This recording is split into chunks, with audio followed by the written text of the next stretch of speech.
नमस्कार, मैं हूं नीलू।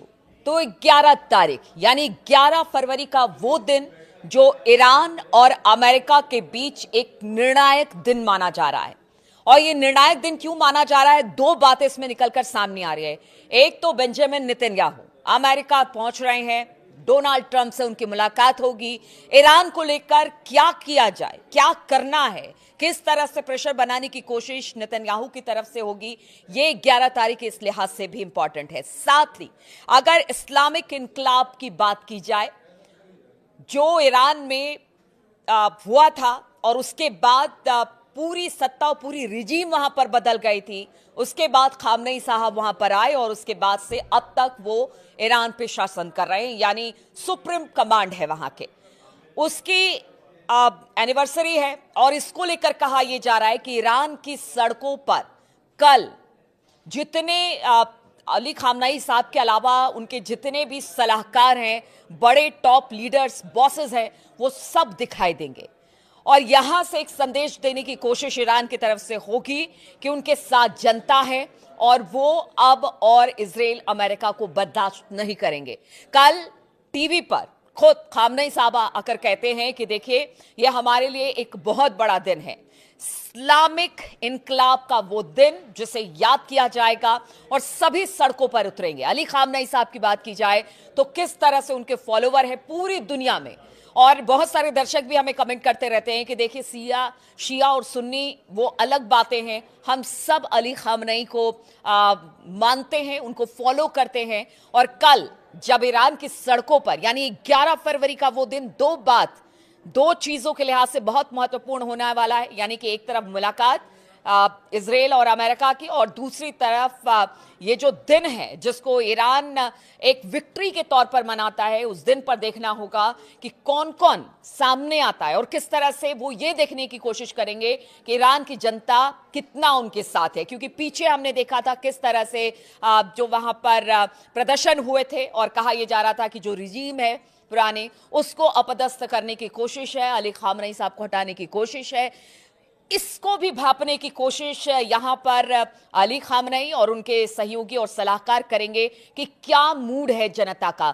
जो स्टैंड उन्होंने अमेरिका और इजराइल के लिए लिया है, क्या उस मूड को मानने को और उसको सपोर्ट करने को लेकर ईरान की जनता तैयार है। क्योंकि ईरान की असेंबली में हमने देखा कि लगातार यही कहा जा रहा है कि अब और देर करने की जरूरत नहीं है, इजराइल और अमेरिका पर हमला ईरान खुद करे और हम उनके साथ खड़े हैं। लेकिन ईरान कूटनीतिक बातों का भी ख्याल रख रहा है, साथ ही साथ सैन्य तैयारी भी अपनी पूरी तरीके से मुस्तैद कर रहा है। अब बात पहले मुलाकात की करते हैं जो 11 फरवरी को होने वाली है, यानी कि ट्रंप और नेतन्याहू की। देखिए, ट्रंप चाहते हैं, ट्रंप ने अपने सारे सहयोगियों से बातचीत कर ली है, उनके सलाहकारों से बात कर ली है, सेना प्रमुखों से बात कर ली है, और सबका यही मानना है कि अभी बातचीत से ही हल निकालने की कोशिश की जाए।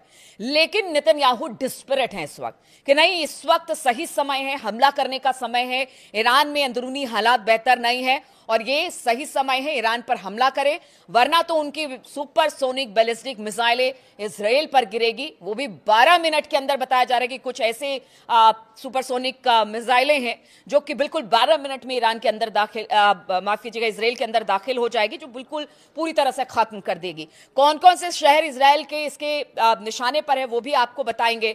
लेकिन नेतन्याहू का यही कहना है कि अब और देर करने की जरूरत नहीं है, ईरान को नक्शे से मिटाना है। इधर ईरान पूरी तरह से तैयार है कि अब और बर्दाश्त नहीं किया जाएगा। नेतन्याहू की जो दादागिरी इस वक्त पूरे उस एरिया, उस क्षेत्र में वो अपने आप को महाशक्ति मानता है, अब उसे और बर्दाश्त नहीं किया जाएगा। और पीछे कुछ दिनों में हमने देखा, जून में जिस तरह से अमेरिका और इजराइल ने मिलकर ईरान पर हमला किया, उसके बाद कहा गया कि तमाम जो परमाणु संयंत्र थे उनको नस्ल नाबूद कर दिया गया, खत्म कर दिया गया। तब भी ईरान ने कहा कि देखिए, हमारे अंडरग्राउंड परमाणु संयंत्र हैं और बहुत ज्यादा नुकसान नहीं हुआ है। वहां से ईरान ने अपने आप को रिपीट किया, यानी वहां से अपने आप को उबार कर लेकर गए और आज इस पोजीशन में है कि वो लगातार ट्रंप और नेतन्याहू को धमकी दे रहे हैं कि एक भी हमला आपके अस्तित्व के लिए संकट खड़ा कर देगा। तो अब आपको कुछ बातें बताते हैं। 11 फरवरी का जो दिन है ये इसलिए इंपॉर्टेंट है कि फैसला होगा कि युद्ध होगा या फिर शांति होगी, बातचीत होगा या फिर सब कुछ यहीं पर खत्म होगा और उसके बाद बातचीत का दौर आगे बढ़ेगा, या फिर यहां से नेतन्याहू दबाव बनाने में ट्रंप पर एक तरह से सफल हो जाते हैं और फिर ईरान पर कोई बड़ा हमला दिखा देगा। और ईरान भी इसके लिए तैयार है। बताया जा रहा है कि जो उसकी तमाम मिसाइलें हैं इस वक्त तैनात कर दी गई है अंडरग्राउंड सिटी में। कल की बातचीत को लेकर यह सब कुछ हो रहा है और ईरान भी पूरी तरह से तैयार है। अब देखिए, बताया जा रहा है कि जो अमेरिका के कुछ जहाज है, जो वॉरशिप है, उसमें हमने देखा था कि अब्राहम लिंकन तो पहले ही पहुंच चुका है, यमन की खाड़ी के आसपास इस वक्त है।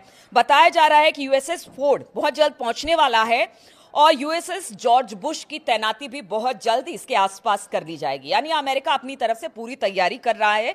भले वो बातचीत की बात करता है, सैंक्शन की बात करता है, प्रोवोक करता है ईरान को, उस पर सैंक्शंस लगाता है, लेकिन फिर भी वो अभी भी संयम बनाए रखे हुए है। उसका कहना है कि बातचीत से ही इस मामले का हल निकाला जाए। तो इसको लेकर अमेरिका लगातार अपने जितने वॉरशिप हैं या फिर लड़ाकू विमान है, जगह जगह इसका डिप्लॉयमेंट अभी भी तेजी के साथ आगे बढ़ा रहा है, जिसमें पहले तो अब्राहम लिंकन था, अब फोर्ड और जो जॉर्ज बुश है वो भी सामने आ गए हैं।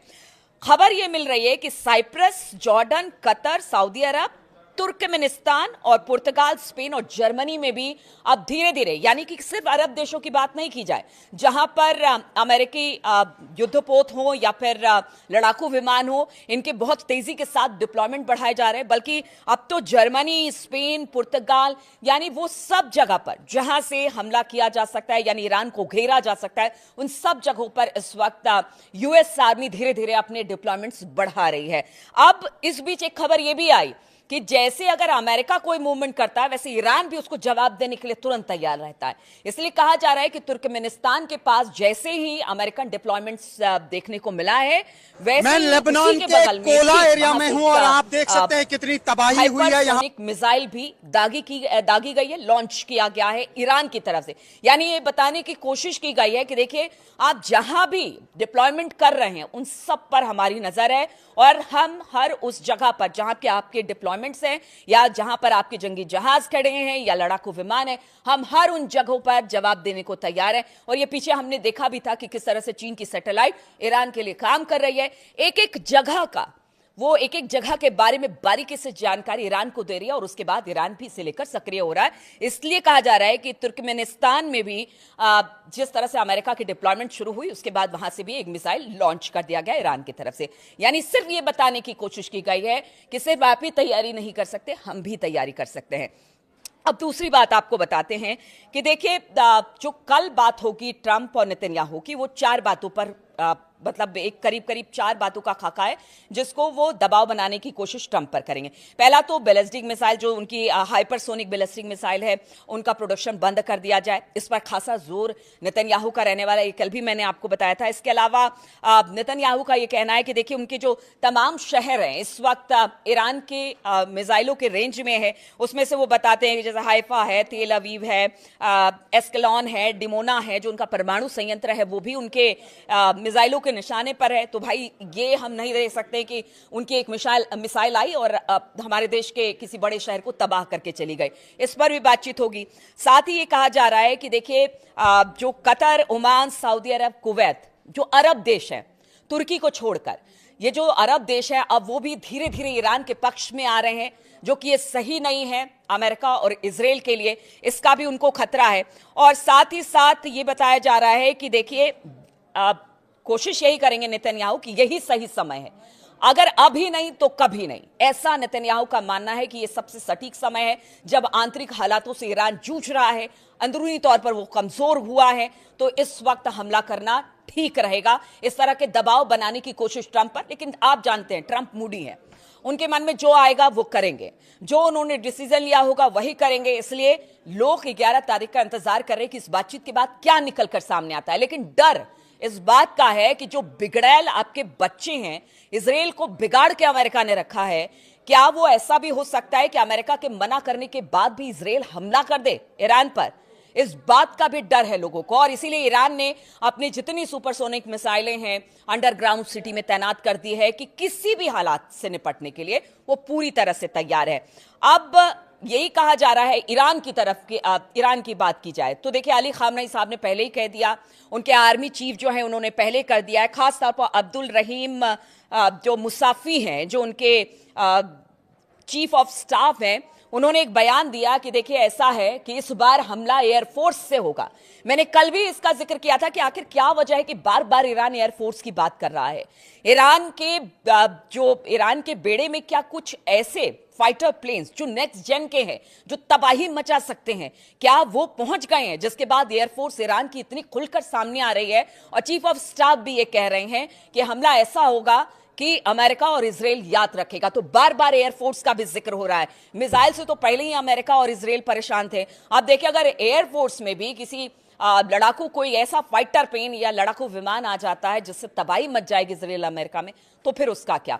अमेरिका के भी कई शहर इस वक्त मिसाइल के निशाने पर है ईरान के, और बताया जा रहा है कि उस बात को भी लेकर नेतन्याहू कहेंगे कि देखिए आपके शहर भी अब महफूज नहीं रह गए हैं।